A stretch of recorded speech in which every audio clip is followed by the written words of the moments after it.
with introductions. Welcome to the Workforce Navigator Series. My name is Matt Peasel. I'm a labor and workforce specialist located in Kansas City, Missouri. Today it is an honor to welcome our featured speakers. Our speakers today are Dr. Brian Whitaker, Professor in Agricultural Sciences and Natural Resources at Oklahoma State University.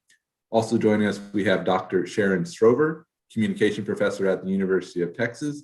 And we have Taisha Shea, and she is the Public Library Branch Manager of Springfield Greene County Library District. Today, each of our speakers will offer their own unique insights into how to fund broadband hotspots and how to implement or grow a library hotspot system. I will now turn it over to Dr. Brian Whitaker. Please post your questions in the chat box and we will address them after Taisha's presentation. Dr. Whitaker. Thank you, Matt and Amy, for having me here today. It looks like we have a really good crowd, so thanks to those of you who are attending. I think this is a pretty timely topic, given what we're all going through, hopefully coming out of this pandemic soon, but this is something that I've been working on for a number of years here in Oklahoma, and I'm happy to share our experience with you all and answer some questions towards the end. I did throw this presentation together rather quickly this morning, so there may be a couple of glitches in it, but we'll go through, and I'm happy to talk about what I've been able to do here in Oklahoma. And so let me just jump right into it. The agenda, I do want to talk a little bit about how we got started, which was with my colleague, Dr. Strover, who's going to talk next, back in around the 2016 or 17 time period. And then how our pilot effort here in Oklahoma began. And so we did start kind of small, and I'll talk about that, how we've grown over the years. And so for those of you who are looking to establish a program like this and maybe grow it to some multiple counties, multiple regions, I think we can offer some lessons there. We do have some pretty cool statistics and feedback from our program that we've been able to do. And then I'll finish up with some lessons learned as we've accumulated our program over the years. So a little bit of a primer on how we got started. I didn't certainly come up with this idea of loaning out hotspots. In 2015, actually, New York Public Library lent out 10,000 of these things to their members for a whole year at a time. It was a pretty big contribution from Google at that time. And so I was smart enough to align myself with one of the leading experts in this area, who was Dr. Strover. And she was kind of influential, or was the driving force behind getting a grant to explore how New York's partnership with libraries in Kansas and Maine was going. So New York kind of realized, hey, would be a little bit different if it was actually run in a rural area. And so they partnered with some libraries in Kansas and Maine to see how that would happen. You can see here on the map the different locations across Kansas. They were kind of centered in one county in Maine. So essentially what we did, again, Dr. Strover was great at getting an IMLS grant, a Museum and Library Sciences or Services grant in 2016, I believe it was. And so we actually went to pretty much all of these libraries, and they ranged in size, and we sat down and talked to the patrons who used the devices. We talked to the librarians who had experienced, beginning with the devices and the growing pains they had. And we really did quite a bit of research over a 1 to 2 year period. And you can see the article that Dr. Strover wrote, and we can certainly share that if any of you guys want to read the actual article. We've got a decent amount of activity that came out of that. And so I came away from that, it was around 2016 or so, saying, hey, this is really a great idea. Can we do something like that in Oklahoma? And so I began to ask around and talking to some of our librarians. And, the general feel was that, yeah, we're kind of interested, but those of you who work with rural libraries know there's not a lot of money to go around. And so they were just very hesitant to be able to fund, this first kind of pilot effort. And so that's where we came in. I did have a little bit of funding here through OSU in my own department. And so I kind of handpicked 4 places to go in 2017. And these are pretty small communities. You can see down there the total number, the population ranges from maybe 2,000 people to about 7,500. I do have some statistics on there. And the big one I think to pay attention to is the percentage without any internet connection. And so we had one kind of an outlier that actually had pretty good, household adoption rates, but the other three were pretty high percentages of people that didn't have an internet connection. And so with a small amount of funding from my own department, you see there about $4,000. We gave each of these libraries 4 to 7 devices. They set their own policies in terms of how long the loans were going out, how much money to charge for a late fee.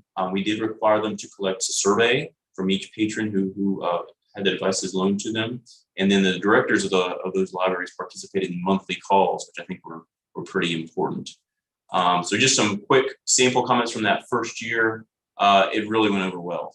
This was actually one of the favorite parts of my job, is reading some of these comments that people left on the surveys. And I'll get to some more of this later, but really people were doing all kinds of cool things with it, anything from helping their kids with schoolwork to paying bills, to finding jobs.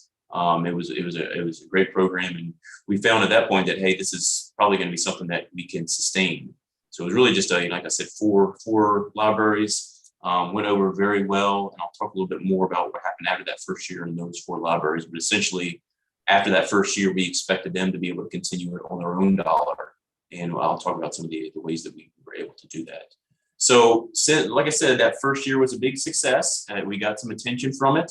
The librarians talked about it with their colleagues. We presented at some regional and national conferences, including our Library Association here in Oklahoma, and also some larger ones. We got some external funding. We have a really good partner with the AARP. They heard about the program, and they've essentially since that time had given us between $5,000 and $10,000 a year to find more libraries to partner with, and to continue the program essentially. And so each year we've been able to add between 4 and 6 libraries. We do ask that the libraries attempt to continue their funding after that first year. And we try to help them obtain that local funding, whether it's through a Friends of the Library program or a local business or whatever the case is. So just here's a kind of a picture of what we've been able to do in that time frame. You see, we started off with just 4 libraries. Now I think we're up to almost 25.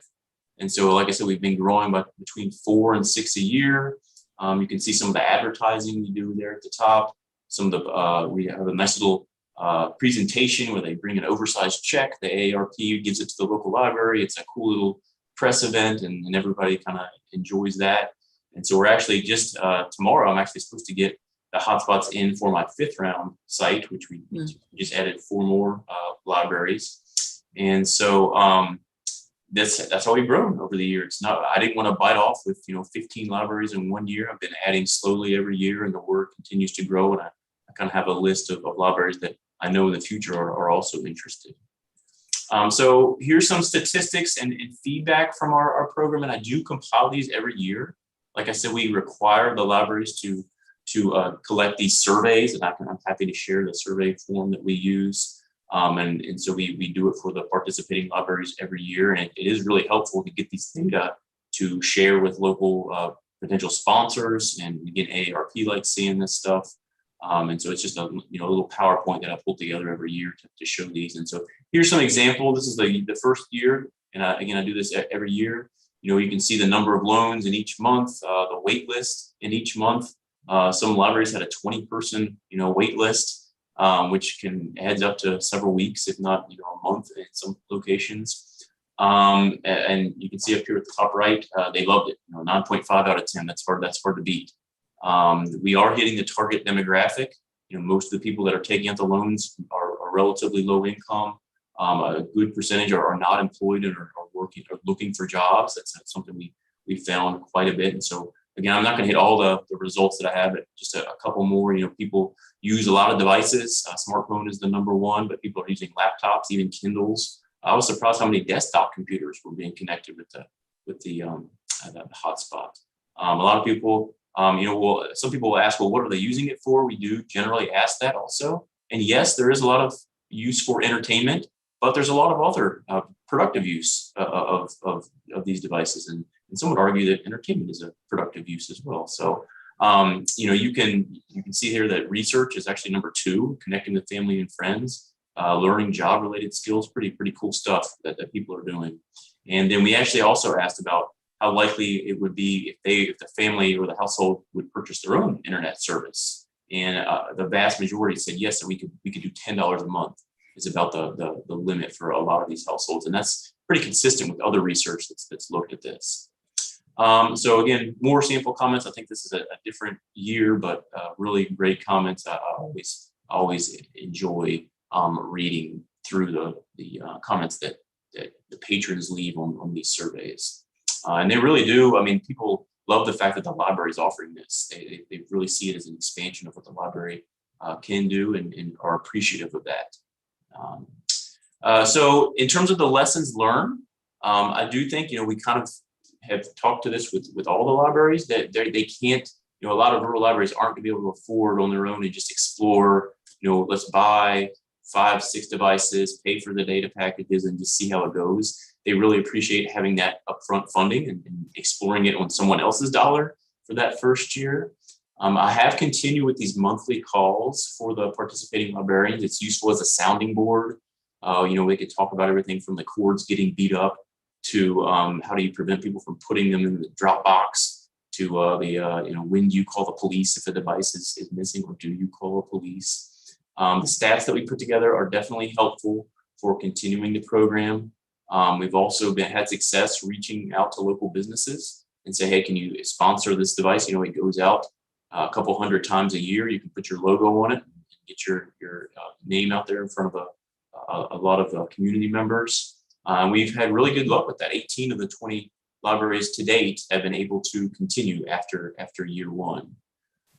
One thing we've noticed is that it is difficult to track how many people kind of graduated from hotspot library service to their own service. So we can't, it's been tough for us to get a finger on that. That's something we'd like to know, but we haven't been able to do that at this point. We do note you almost have to have an unlimited data package, even if you get 10, 20 gigs a month. It runs out quickly. People use these for movies and videos and things like that. And so we are very high on making sure we get an unlimited data package. We have great partners. You guys, a lot of you are probably familiar with PCs for People and TechSoup, and we work with PCs for People in particular. The local cellular network considerations are important. We had to bypass some areas in Oklahoma, some libraries that didn't have good service on the network that PCs for People runs on. So that's something to consider. I have, tried to talk to all the providers and the cellular providers in our area, and just have had mixed luck in terms of the cost is just not comparable to what we can get through PCs for People or TechSoup.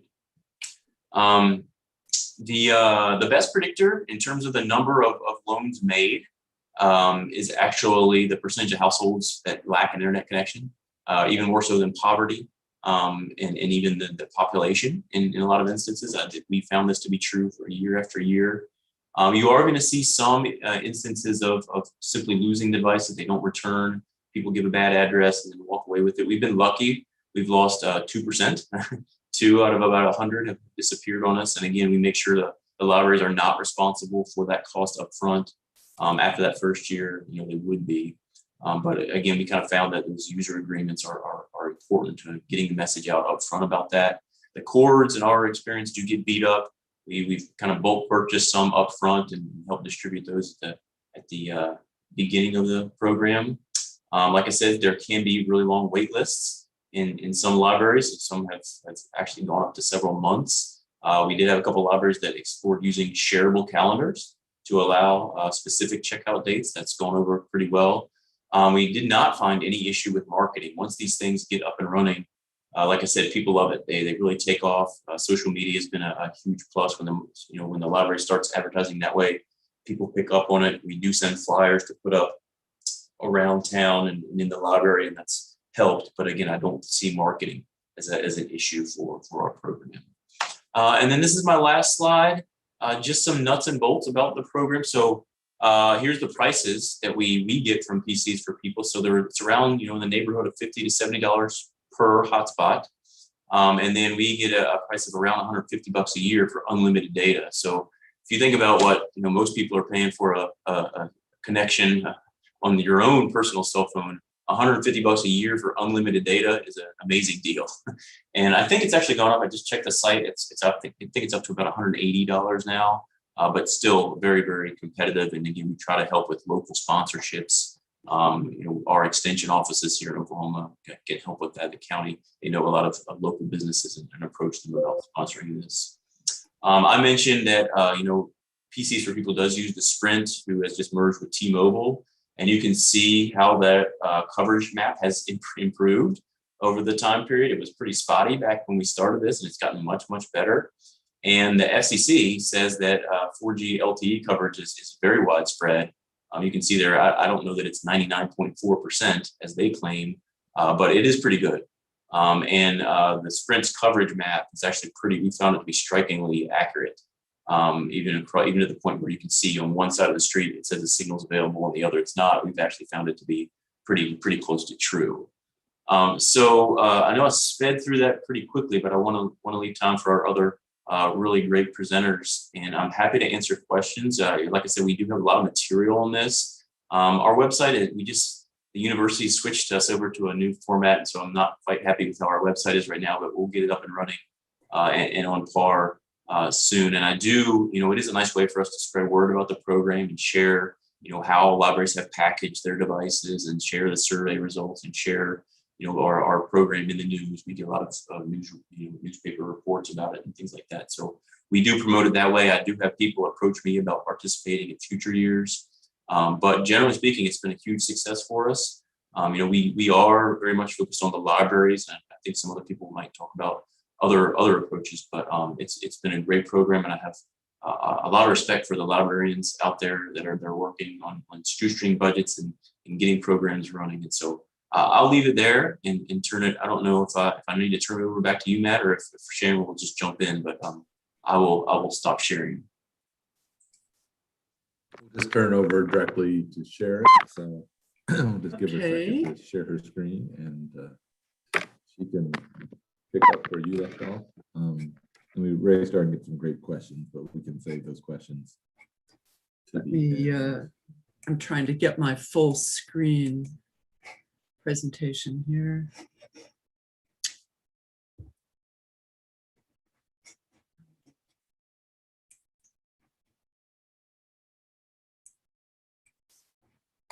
So, does that look right? Or are you seeing right. Presenter view? We're seeing presenter view right now. So. Presenter view.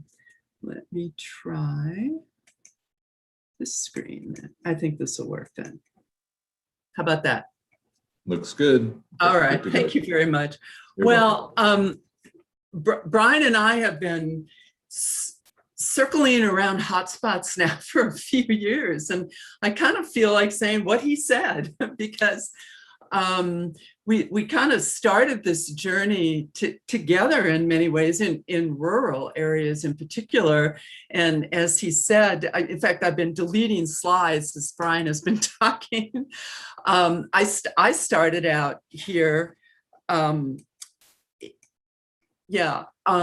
looking at New York City. And of course, they have a huge library system there, and they had this really innovative 10,000 device hotspot loaning program that they were initiating, and they wanted somebody to take a look at it and help to evaluate it. So our team began to look at that particular program in terms of why people might want those hotspots, and there were some very obvious reasons that, as Brian said, and I'll probably say as Brian said many times today, I think hotspots have only shown how useful they can be as what I call a stopgap measure. Unfortunately, for poorer populations, stopgaps often have to last a long time. I think the pandemic illustrated a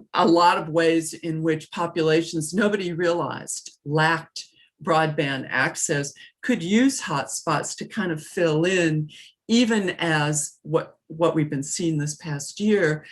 Fixed line providers, your cable service, your local telecom provider, have tried to figure out ways, and the governments, state and federal governments, and school districts and school agencies statewide have tried to figure out ways to get better permanent service out to households with children in particular. But that original New York Public Library hotspot program was really kind of focused on digital divide issues and focused on offering some kind of connectivity to financially disadvantaged patrons. Obviously, in a big city, coverage is usually a little less of a problem. Most people can get some kind of broadband service if they can afford it and if they want it. It's a little different in rural areas. And as Brian said, when you turn to rural areas, the issue of whether or not there's a signal becomes a real variable in the broader picture.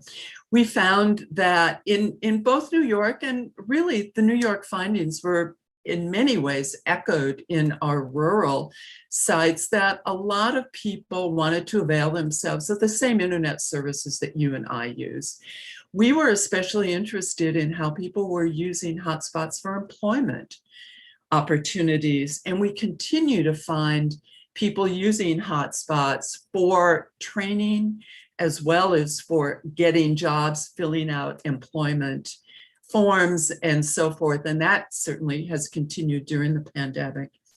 And I'll talk a little bit later on about the ways in which we found in rural areas in particular that loaned hotspots could be used beyond the individual, and they could actually be used by organizations to kind of enhance community affairs of or meetings or community gatherings of one sort or another. And that was sort of surprising to us. We hadn't really even considered that.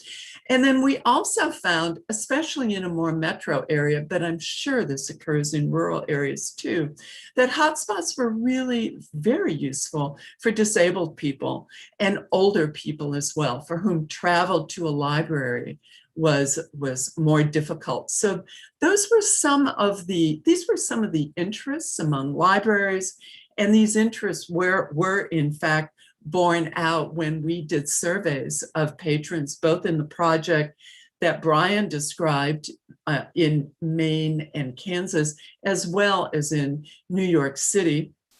I don't think I really even need to go through what the composite picture of rural internet access is for all of the people on this call. Suffice it to say that where hotspots come in, smartphone coverage is getting better. That 4G service has been improving, but it's still less competitive and it's expensive. I saw some of the folks in the chat were asking about data caps, and I'm glad Brian addressed that as well. Smartphones come with a high cost, and a lot of people who can't afford the unlimited access plans that a lot of vendors offer go for data plans that really limit their access. And consequently, smartphones become kind of a precious metered resource for a lot of folks. And in general, there are many fewer institutional alternatives to people in rural areas, which means using both internal library access, the kind of Wi-Fi access that libraries often provide that can bleed out to the outer environments of the libraries, and loaning hotspots can really offer a quite novel solution, and one that constituencies appreciate a great deal. And that just sort of underscores the ways in which libraries can serve as community anchors for all kinds of communication purposes. So I'm gonna kind of skip through some of this because Brian gave you the history of that New York Public Library endeavor back in 2016 or so. And then with our IMLS grant, we looked at these rural sites, and Brian's maps were great on that. I think what might be most interesting to the people on this call were some of the differences we saw, because every hotspot program there are points of difference, and there are choices that people can make in terms of managing these hotspot programs. And I think we learned from comparing Maine to Kansas. And so I'm gonna, So I'm gonna highlight in just a couple of more slides what some of the differences were between the programs. We did find from these various group findings that involved a lot of focus groups and some surveys at the very end of our project with IMLS. We found that cost, again, was a really big reason why people didn't have their own household connections. But we also found that people in rural areas, again, just didn't have any connectivity.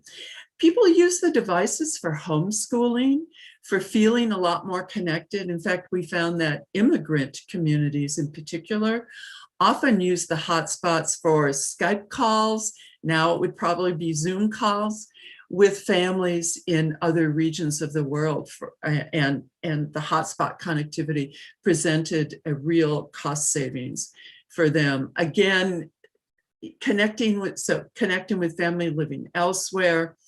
We found that people use this variety of devices. Every device that you can imagine was in fact connected to the hotspot. In rural areas, smartphones turned out to be a really popular device that people used in conjunction with hotspots.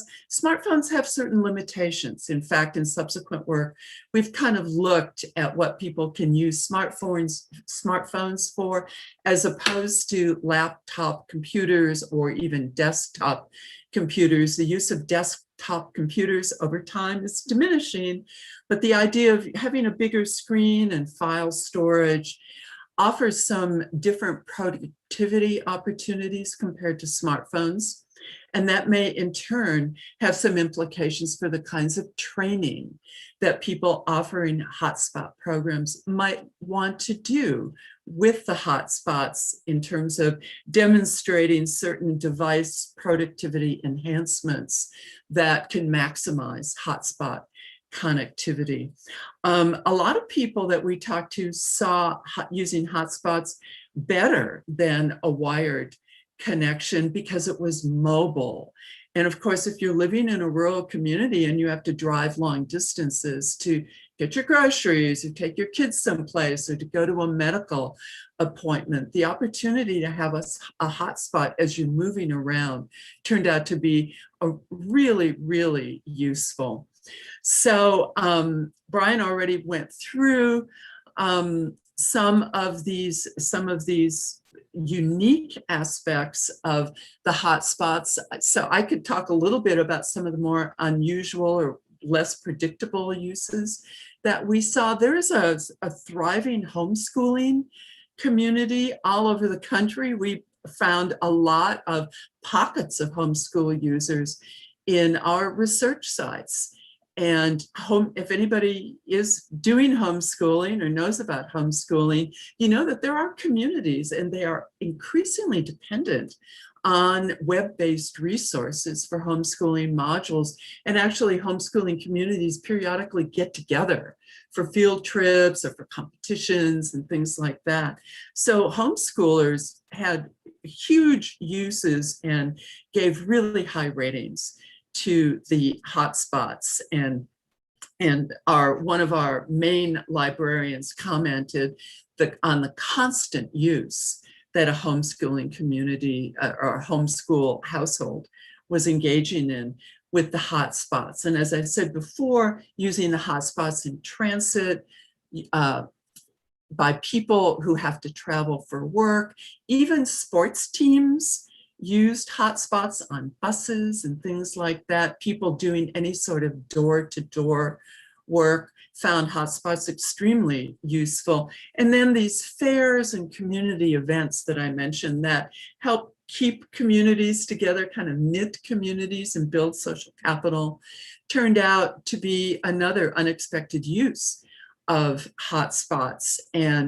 And they've sort of entered our list of recommended possibilities for using hotspots. So I'm gonna skip over some of these uses because Brian has done such a great job on this. I think to the extent that people are especially interested in work activities associated with improved connectivity afforded by the hotspots, we were quite surprised to find that people were engaging and taking full-blown classes using their hotspot connectivity, and they were getting certification, they were getting, you know, new degrees or completing degrees, engaging in distance communities. We found one woman who was actually making money. She was crafting items in Second Life using her hotspot connectivity. She could not afford a normal full-time 24-hour day-to-day connected plan, but the hotspot served her just fine.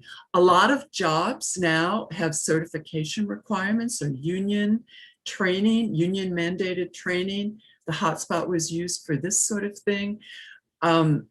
We even found some very creative individuals who figured out how to use like Google Voice so that the hotspot was able to function as a surrogate phone plan for them.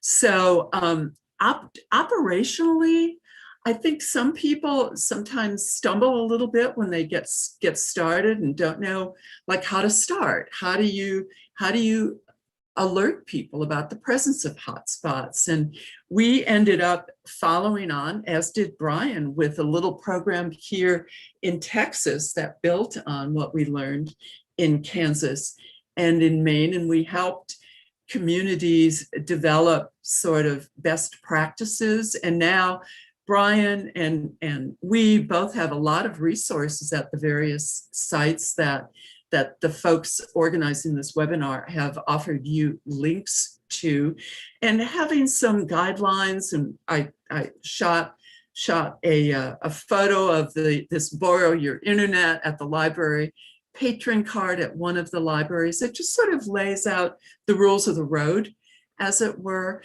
We also worked with communities to help them publicize to their constituencies about what they're doing with hotspots. And they use things like their local newspaper and their local radio actually as well to let people know.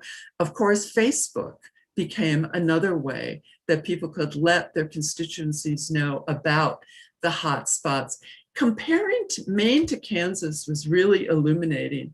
And I think for both Brian's continued work with the libraries in Oklahoma, we found real utility in a lot of the ideas that Kansas rolled out. And one of those ideas was to have these monthly meetings and to offer some tech support, basically, especially in the first year. Hotspots are pretty simple devices, fundamentally, and that's a nice thing. There's not a whole lot that can go wrong. The batteries can run down, and sometimes the hotspots need to be reset. And basically, it's helpful to have somebody who can triage when there are these technical problems. Librarians are smart people.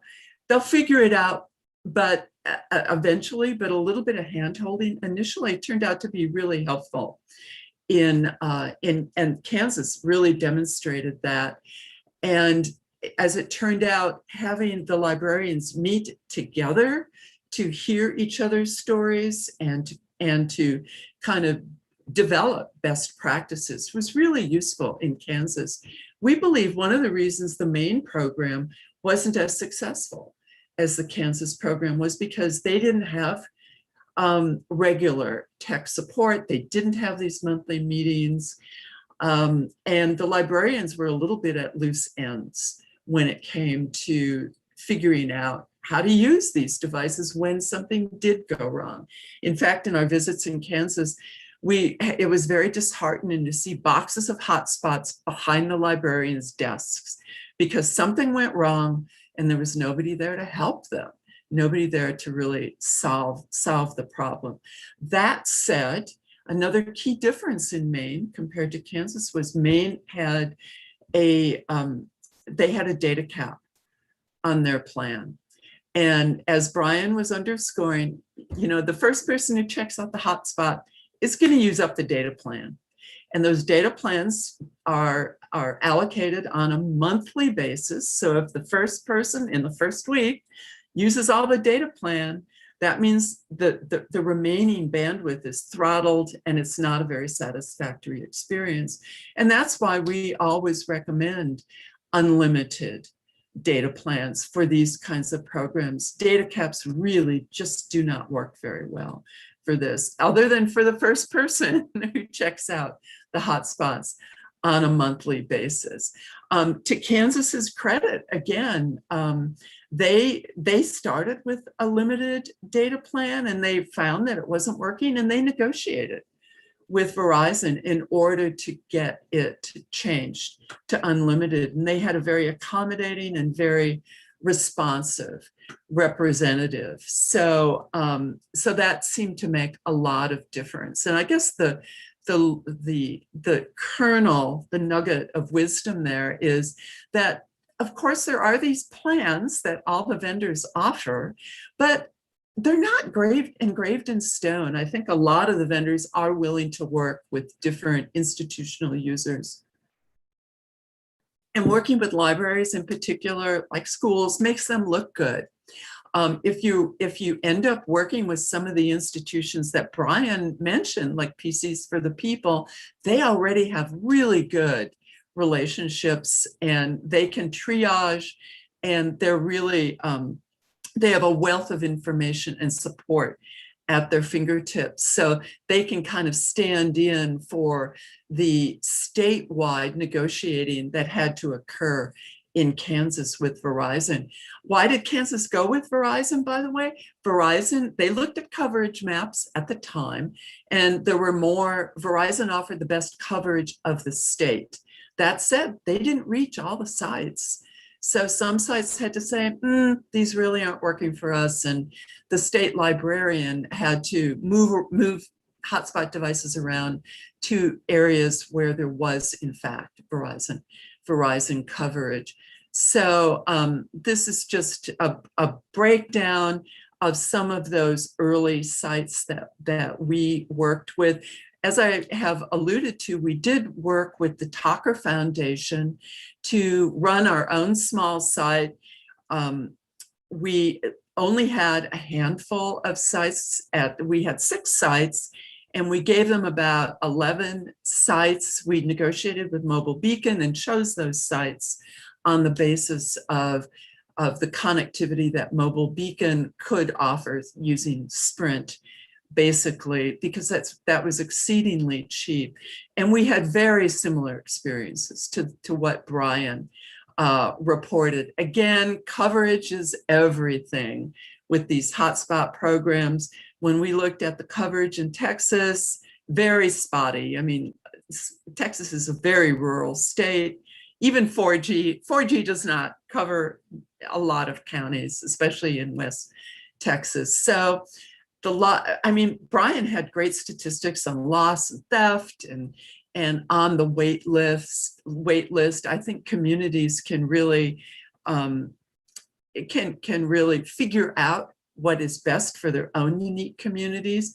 And I think that there are different practices that might work in more urban areas, where there are higher volumes and where maybe there are greater numbers of hotspots to be loaned compared to rural areas. I think maybe one thing I could address that Brian didn't get into, but Brian and I were in a meeting with a librarian in Oklahoma where this came up.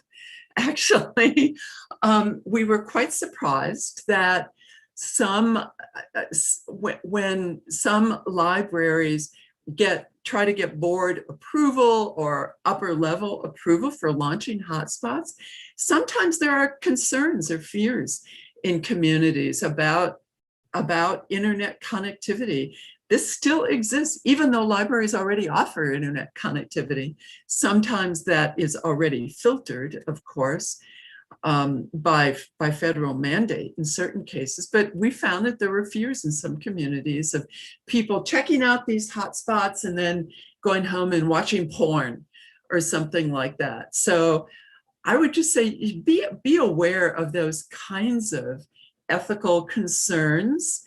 and come up with some arguments about it. We really saw, for all practical purposes, any evidence that that in fact was going on.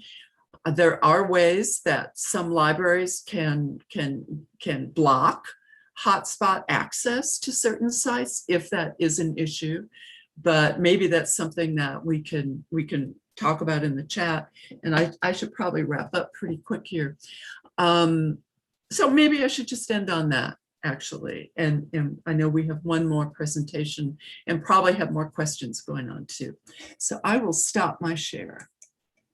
We're going to turn it over to Taisha now. Thank you for all the resources and all the experiences that you had that you could share with us.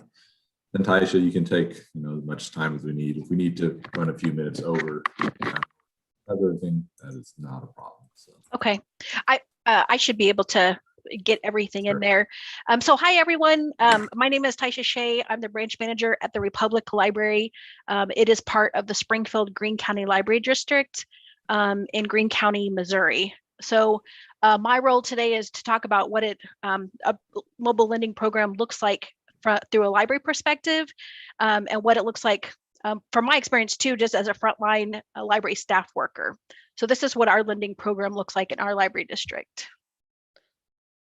Just to give you an idea of what our library district, the area that we're serving, and also a look at our budget, so you can kind of look at what we're seeing here. Definitely a difference, I think, in our library district compared to what Sharon and Brian were talking about, those rural libraries. So our library district serves all of Springfield, Missouri, which is the largest city in Southwest Missouri, and then of course all of Greene County. Greene County, there are smaller cities that are around Springfield, and then all of that is encompassed by farmland. There are about 300,000 residents in Greene County. Our library district has 10 branches. So we have 5 city branches and then 5 county branches in the 5 larger cities that surround Springfield out in the county. And then we have a mobile library that makes about 26 weekly stops, but only in the city of Springfield, not out in the county. And our annual budget is $15.2 million, which was last fiscal year. We started our program much around the same time that Brian and Sharon did in 2015. We began with 40 devices. When I was talking to, we do have an IT department. So they're the ones who have been in charge of obtaining the devices. And you'll hear me say that they're very instrumental in helping us to maintain those devices. So they said there weren't any grants available when I was talking to my director, and that at the time they just bought these 40 devices and unlimited data plans just out of their IT budget. And we obtained our devices like Brian did through Sprint, which is now T-Mobile. And they said at that time, because it was the cheapest option when they were looking between like AT&T, Verizon, Sprint, and we still get ours through T-Mobile now. Right now, currently we have 171 devices, and I checked this morning and there were 61 people on hold. I remember in 2015 when we first debuted and we had those 40 devices, we had over 500 people on hold, and I had to wait over a year to obtain my device for the first time when I put myself on hold, and I was down the list. So they've always been in high demand. Looking at the list right now, I saw that we have about 7 devices that are out of circulation, and that can be for a variety of reasons, because they came back without a charging cord. So we had to send them back to like our one location to get a charging cord, and then they go back out for circulation. Maybe IT has to reset them or etc. So they're just out of commission for a bit, and then we'll get back in commission when their issues are resolved. We added more devices, definitely with like IT budget funds, of course, but we were always, they were started looking for grant opportunities. So we were able to get those LSTA grants from like the state library services and technology grants.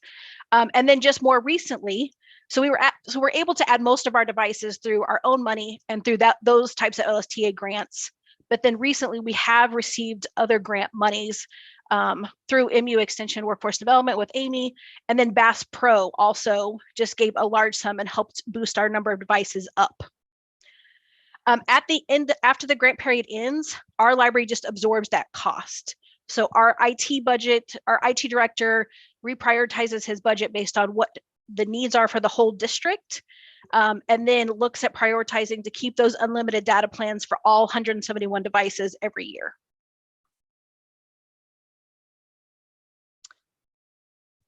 Like I said, we got our devices through Sprint and now T-Mobile, so not all of our devices are exactly the same, but since they essentially work the same, then staff are familiar with them and patrons are familiar with them too, since they connect in the same way.